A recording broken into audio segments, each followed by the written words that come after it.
السلام عليكم ورحمة الله وبركاته أصحابي maanta waxaan wadaa macmacaan aad u fudud oo kaale iska araga macmacaankan buskud iyo timir subag iyo sokor iyo qum baan ka sameynay alaabtan inaba caadi ma ahan haddaa baratid macmacaan wuu ku dhan yahay qumbaha caraf kaale iska arag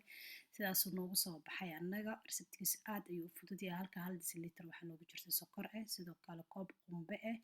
iyo maxaa la dhahaa koob subag ah ama butter ah timirtii waa taasaa laftaa kasoo fiiqanay laftaa kasoo saarnay sorry waxaan sameynaynaa buskudka waa shiidaynaa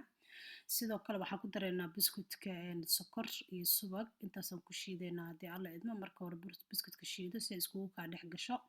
kadib sokorta iyo waxaa ku shubataa subaga wax yar soo dhalaali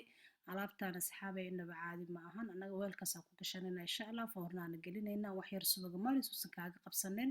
buskudka ku shubo buskudka xoog u dhadhaji markuu yaa si fiican u adkaado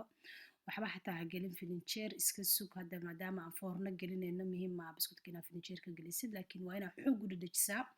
annaga koobkeena subaga ku dhadhajino waa kaasaa hadda waxaan sameynaynaa buskudkii intii aan reebanaa korka ka saaraynaa saasaan ugu soo safeynaa asxaabey kadibna waxaan sameynaynaa timirtii aan lafta kasoo saaranay baan dusha ka saaraynaa haddii alla idmo alaabtan aad bay u fududahay wallahi waadna ka heli doontaa aad bay u macaan tahay waxaan sameynaynaa timirtii waa taasaa xabad xabad saas ugu sin buskudka dhan inaad ku qarisid baa la rabaa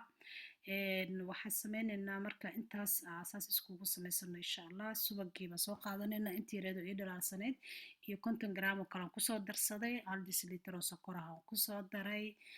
waxaan ku daray qumbihii intaas si fiican iskugu dhalaali 3 daqiiqo camal buu kuu saarnaanayaa dabka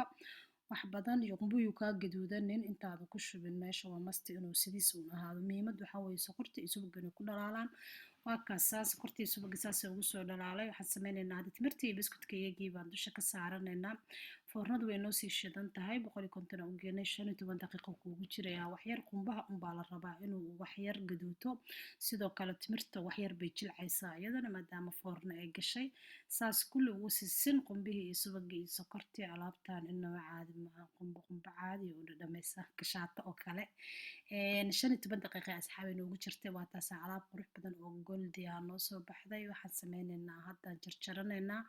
kaale iska arag asxaabi daawashadiina waa ku mahadsantihiin please haddaad nagu cusub tahay subscribe-ta nala dhaafin haddaad nala joogtid sidoo kale noo like garee sii share garee saaxiibadaada la sii wadaag aad ayaad u mahadsantihiin insha allah waxaa fahmi weysaane commentiga ayaa inoo ballanay diyaar baan idinahay alaabtii saas usoo jarjaranaynaa buskud kashaato kaala adiga iska arag waa wax isku jiro waayo ma fahantay sida kashaatadii u dhadhamaysaa sida buskudkii u dhadhamayaa buskud timir oo kale u dhadhamayaa kaala iska arag weliba anaga hadda xoogaa wuu kulul yahay filinjeerka waa inaad gashataa uu soo qaboobaa anaga wax yaruu noogu jira filinjeerka 10 daqiiqo camal waa kaasaa alaabtii ujeedaasi isku kor saaran tahay sidii buskudkii camal bayna u jabaysaa ujeedaa qaxwahaaga soo karso weeye jawi degan alaabtan ku cun aad baad u mahadsantihiin asxaabay haddaa ka hesheen sii share garee insha allah